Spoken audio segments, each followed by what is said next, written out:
Assalamualaikum warahmatullahi wabarakatuh. Perkenalkan, nama saya Nizar Muhammad Ihwanto, NRP 23 2024 047.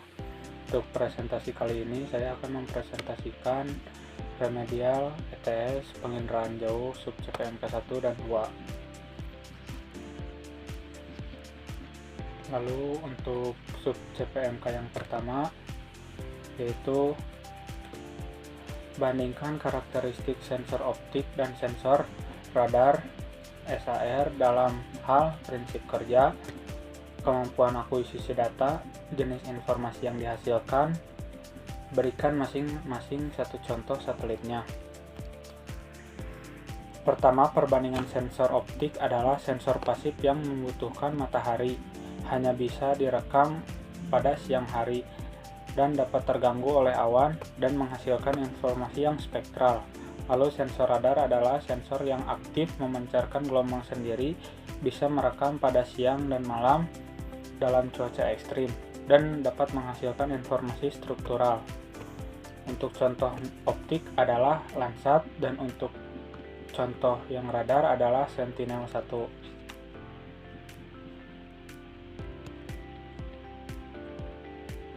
Lalu yang kedua adalah jelaskan 4 jenis resolusi spasial, spektral, radiometrik, temporal, dan berikan contoh bagaimana masing-masing resolusi mempengaruhi analisis tutupan lahan. Untuk spasial adalah ukuran terkecil objek dalam piksel, menentukan tingkat kejelasan detail bentuk objek. Lalu untuk spektral adalah jumlah dan lebar saluran panjang gelombang, menentukan kemampuan membedakan jenis objek. Untuk radiometrik adalah tingkat kepekaan sensor merekam gradasi warna. Untuk temporal, frekuensi satelit kembali merekam area yang sama, penting untuk memantau perubahan lahan yang cepat.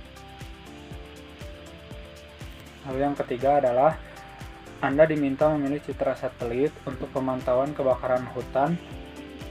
Bandingkan minimal 2 satelit yang menentukan di mana yang paling sesuai dengan mempertimbangkan resolusi spasial, resolusi temporal, resolusi karakteristik sensor. Untuk analisis perbandingannya adalah untuk memantau kebakaran hutan, satelit terbaik adalah Sentinel-2.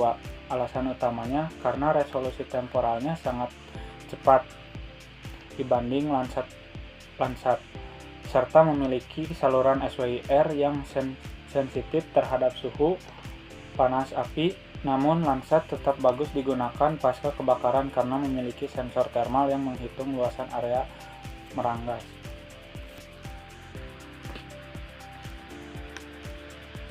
Lalu untuk sub CPMK 2 diketahui data histogram DN berikut dengan nilai DN pixel 25, 50, 75, 100, dan 125, dan untuk frekuensinya yaitu 5, 8, 12, 10, dan 5.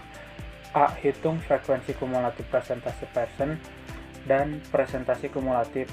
Tentukan DN pada persentil 30 dan ke 30. Untuk jawabannya ada pada slide berikut, dapat dilihat.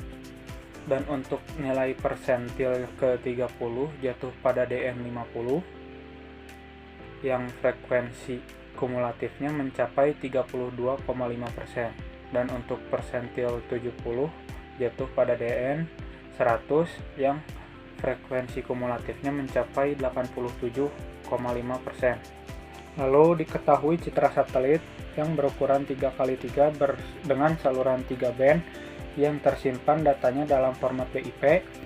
Untuk nilainya sebagai berikut.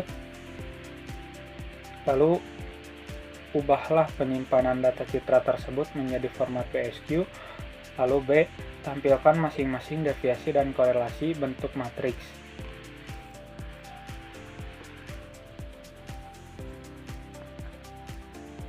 Mengubah format BIP menjadi BSQ, caranya adalah memisahkan data murni per saluran ke dalam bentuk matriks 3x3. Bisa dilihat pada slide band 1 berisi matriks nilai dari 10 sampai 90, lalu untuk matriks band 2 yaitu 15 sampai 95, dan untuk band 3 adalah 17 sampai 97. Lalu pertanyaan selanjutnya, diketahui nilai standar deviasi dan korelasi antar band sebagai berikut. Untuk A, hitung nilai OIF untuk kombinasi band 1, 2, dan 3. Lalu B, jelaskan makna OIF tersebut dalam pemilihan komposit RGB. Jawabannya dapat dilihat pada slide berikut. Dan untuk kombinasi band 1, 2, dan 3 didapatkan nilai 18,75. Dan yang B itu makna nilai OIF. Nilai OIF yang tertinggi menunjukkan kombinasi band yang mengandung variasi informasi maksimal dengan duplikasi korelasi minimal. Lalu jelaskan perbedaan antara true color composite dan false color composite. Lalu B, berikan contoh kombinasi band pada Landsat 8-9 serta interpretasi objeknya. Untuk yang pertama, true color composite dan false color composite. Untuk contohnya ada pada gambar sebagai berikut. Dan untuk true color composite atau warna asli menggunakan kanal merah, hijau, biru sesuai aslinya. Visualisasinya mirip dengan apa yang dilihat oleh manusia. Dan untuk false color composite atau warna semu memasukkan kanal non-visual seperti NIR dan RGB digunakan untuk memperjelas fitur tertentu, misalkan kesehatan vegetasi dan lain sebagainya. Dan untuk yang B, kombinasi band pada Landsat 8-9 serta interpretasi objeknya. Dan untuk vegetasi sehat, komposit 543 akan tampak berwarna merah menyala karena pantulan sel tumbuhan yang sangat kuat pada spektrum NIR band 5. Lalu pemukiman atau urban tampak berwarna biru muda atau ungu keabu-abuan membedakan secara kontras dari lahan bervegetasi. Lalu badan air tampak sangat gelap atau hitam karena air menyerap hampir seluruh energi pada spektrum inframerah NIR dan SWIR. Dengan bekas kebakaran burn area sangat efektif dideteksi menggunakan saluran SWIR band 6 dan 7 untuk melihat anomali thermalnya.